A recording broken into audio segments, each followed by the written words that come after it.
Hello, Rattly friends, and welcome back to Max Talks About World Building. We're going to be wrapping up this mini-series with one final question. But before I go anywhere, allow me to give you the formal disclaimer and make it very clear from here onwards that my advice is merely just that. My advice, what worked for me, and the way that I go about doing things. Please don't take it as gospel, it is merely just the ramblings of a person who happens to look a little like this. Or rather, precisely like this. With all of that silliness out of the way, one of you sent me a question, wondering if I had any tips for how to use the real world as your setting, by, with doing a couple of twists here and there, and I do have a couple of tips. One is a little general, and the second one is like my number one tip for maintaining a stable setting, but we'll get there one at a time. What is my first piece of advice? It goes a little like this. How can you spice up the real world as the setting for your story? It's all about math.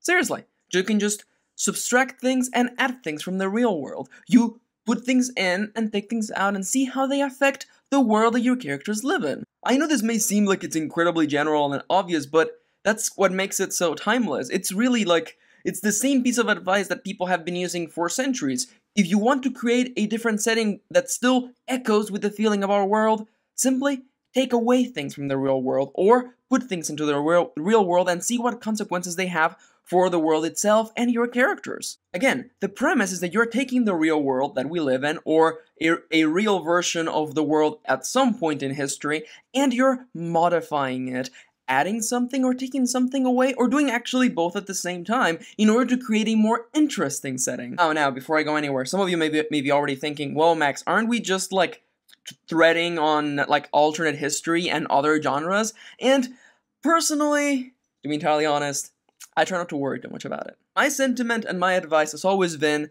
go where the story goes. Go where the story takes you and never look back. Because ultimately, and to some people this is heresy, but this is how I feel about it, ultimately the story chooses you to write it. And in my experience, whenever I've tried to push the story to go another way, it fights and it's a struggle, and I end up caving in at the last minute and going its way, and that makes the story so much better. That's just me though, that's how I feel about things. For me, it's always been about the story. The story comes first, and I, as the storyteller, need to adapt to the story that I am telling. Simple as that. Now, serious time.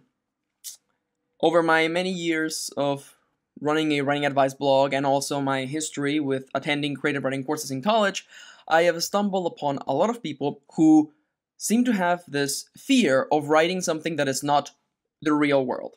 They are afraid that unless they're writing the real world, people won't take their stories seriously. Now, I'm not going to tell you what you should think, or what you should do with your work, and what sort of work you should create. I'm not going to tell you any of that. I'm just going to tell you what has worked for me and my own personal experience. And for me, I have found that society tends to instill upon people a collection of fears. And depending on what profession you pick, and depending on what you do, where you go, the people you meet, they instill upon you more fears. And if you feel that your story needs to be realistic so that, people take it seriously, do what needs to work for you. Up to you. I have no saying in the sort of art that you can create. Personally, though, I have found in the past that letting go of those fears and creating the content that I wish to create, regardless of the expectations of the world around me, is better and more fun. And I found it incredibly empowering to overstep those fears and to say that this expectation that has been put upon me by the society and the culture that I lived in will not prevent me from creating the world, from filling the world with the art that I want to make. Simple as that. This PSA is brought to you by, I guess, Amiibos again. Thank you, Nintendo. Okay, alright, let's bring it back. I say this as though I know how fishing works. I've never gone fishing. I live near the coast, and I have the chance to go fish, I guess, but I like to stay indoors. Like, we had like an awful storm for like 3 days, and I stayed indoors the entire time. Windows closed, shutters closed, everything closed. For all that I knew, there was no storm anywhere. It was quite relaxing. The world outside, looked like it was ending. There was water and storms and thunder and everything going on outside. And meanwhile, I'm inside just watching TV and just, writing and being silly and listening to music. So, take that, nature. Okay, taking it back now. Reeling it back in.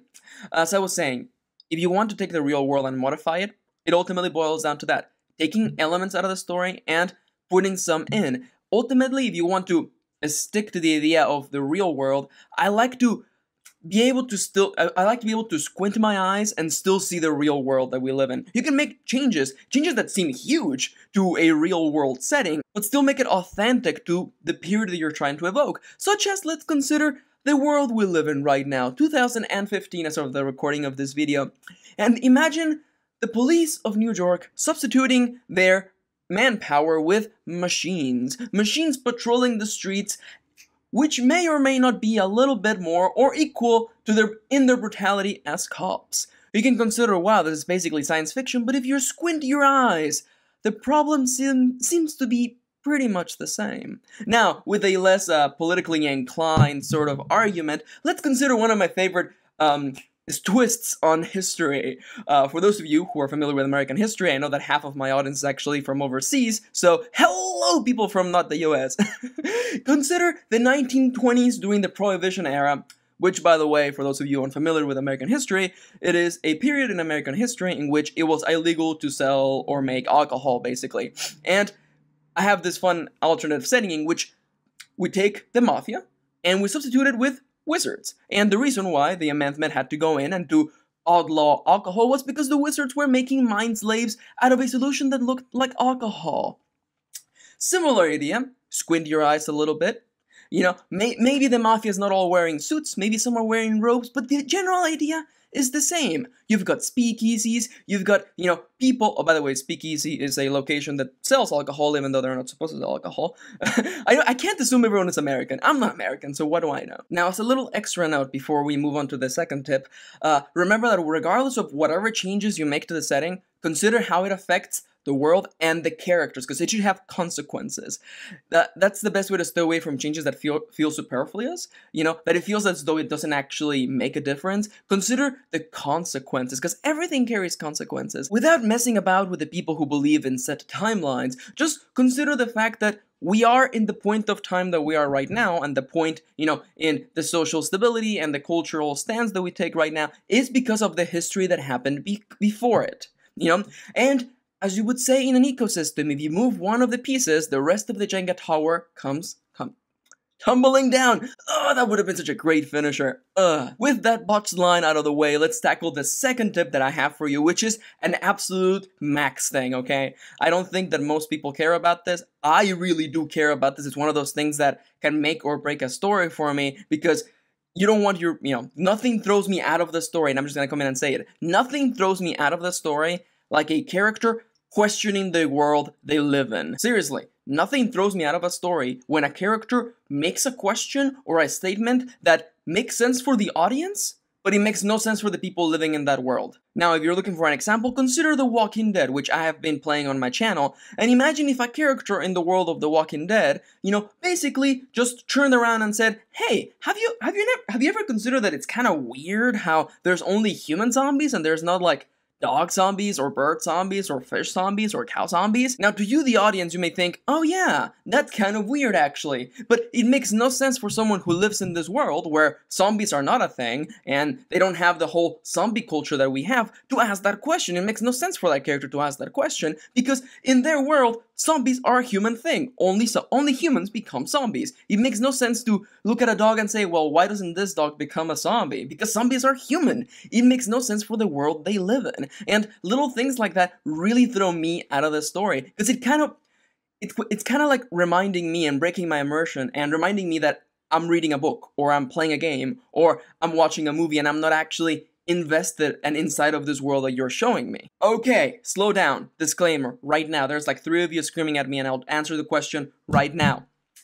What if a character is posing a question that serves as foreshadowing for a reveal later on? That's fine. I'm okay with that. I would prefer stuff like that be done through narration, because, you know, again, it makes no sense for a character in that world to ask a question that makes sense for the audience. But, you know, if you're setting it up, it's fine. I always like to give the reader the benefit of the doubt. But again, to me, it throws me out of the story. It throws me out of the story when characters ask the sort of questions that make sense for the audience and not for them and the world they live in. And if I had to break down why this bothers me the most, it's because this character lives in this world. This is their reality. And when they ask the sort of questions that make no sense for someone in this reality, it makes them seem aware. It makes it seem as though they know that they're characters in a play, characters in a story, characters in a movie, characters in a game. The trick is this, okay? Think of your story like a play. Yes, there's a stage, and yes, there's actors, and yes, I come in here and I sit down and I know that it's not real. But in the midst of it, in between what the characters say and the things that happen, it becomes really easy to forget that it's not real and believe that it is indeed a real thing and the people are really there. And that's wonderful. That's immersion. And that allows you to forget for a little bit that you're looking at a play and you're playing a game and you're reading a book. And it's really easy to lose that, especially when your characters remind us that they are not in the midst of this different world, but that they're just actors standing on a stage. I hope this helps. I hope that if anything, this has given you another point of view. That second tip is mostly just how I feel about things. Again, there's people who disagree with me, and that's okay. We're all different people who are looking for different things. Just, really quick summary. Just, if you want to bring out questions like that, or question the way your world works, then primarily just stick to narration. And that's what works for me. I don't like my characters asking the sort of things that would not make sense for them and their reality, primarily because I feel like this, most often than not, leads to the characters pointing out the plot holes in the story. And you kinda don't want that. It's the sort of thing where, like, somebody's doing something and you realize that unless they hadn't told you about it, you would have never noticed it. It's one of those things, people just assume. And when you point out the big glaring errors, they become incredibly obvious and hard to ignore. But yeah, I hope this helps, and I hope that, it has given you another way to look at things. With all of that said, if you enjoyed this video, make sure to give it a like and subscribe if you want more. Please make sure to send me your writing questions. We're pretty much done with world building for now. I may do some more questions later, but consider this a great chance to send questions my way. With all of those things said, if you would like even more writing advice, you can head over to my official writing blog over at maxkieran.tumblr.com. Thank you for watching, thank you for spending a little bit of your day with me, and I hope to be seeing you soon. Mwah!